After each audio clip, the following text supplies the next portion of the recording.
진료를 하다 보니까 의사가 질병을 치료하는 게 아니라는 걸 깨닫고 있습니다. 우리 몸의 회복 능력을 살리고 질병의 예방과 재발 방지에 초점을 맞추어서 겸손하게 진료에 임하고 있습니다.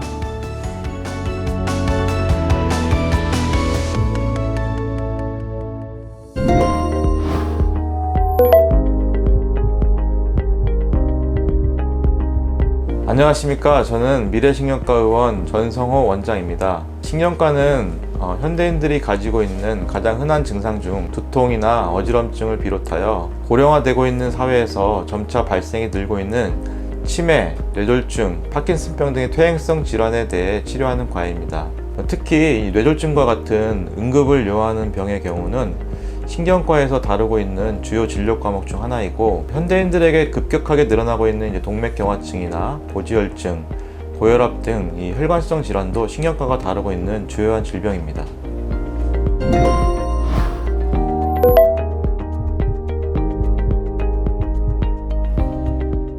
네, 환자분들께서 두통이나 어지럼증이 있는 경우, 팔다리의 마비나 감각 이상, 그리고 저린 증상이 있는 경우, 발음이 이상하거나 말이 안 나오는 언어장애 등이 생기는 경우, 기억력이 떨어지거나 걸음걸이가 이상하거나 경련 발작을 하거나 의식저하, 실신, 수면장애, 손떨림 등의 사지운동 이상과 같은 증상이 있으면 신경과 진료가 필요합니다.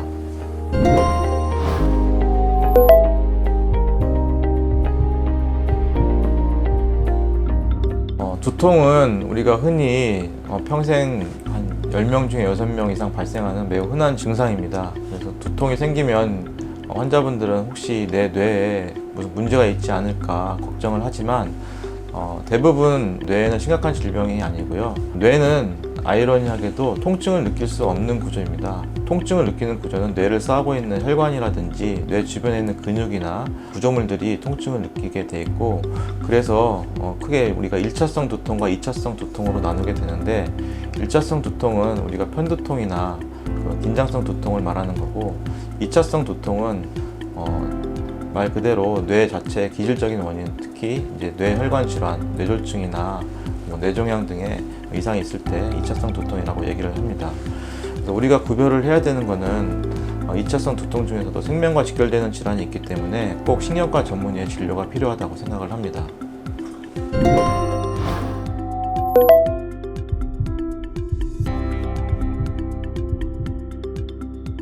네, 우리가 2차성 두통을 유발하는 질환이기도 한 이 뇌혈관 질환이 가장 큰 문제가 되는데, 이 뇌졸중이 이제 가장 큰 원인이 고혈압이나 고지혈증, 당뇨 등으로 인해서 생기는 죽상 동맥경화증입니다.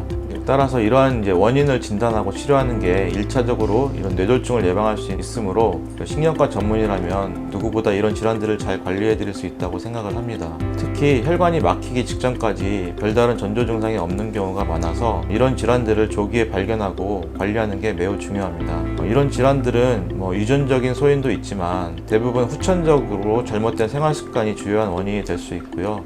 우리가 음주, 흡연, 스트레스 등을 줄이거나 피하는 게 중요하고, 일정한 시간에 먹고 자는 규칙적인 바이오리듬이 매우 중요합니다. 최근에는 비만이나 노화에 따른 폐쇄성 수면 무호흡증도 무정맥이나 고혈압 등을 유발하기 때문에 이것들이 또 뇌졸중의 원인이 되기도 합니다.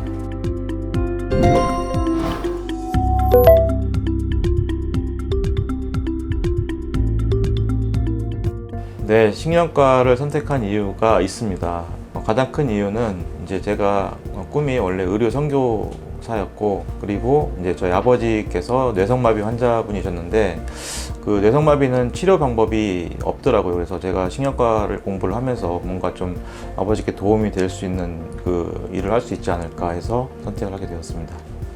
제가 이제 30년 전 의과대학을 다니던 시절에는 배운 의학 지식들은 시간이 흐르면서 많이 바뀌고 있습니다. 그리고 특히 또 진료를 하다 보니까 의사가 질병을 치료하는 게 아니라는 걸 깨닫고 있습니다. 그래서 저는 이제 우리 몸의 회복 능력을 살리고 질병의 예방과 재발 방지에 초점을 맞추어서 겸손하게 진료에 임하고 있습니다.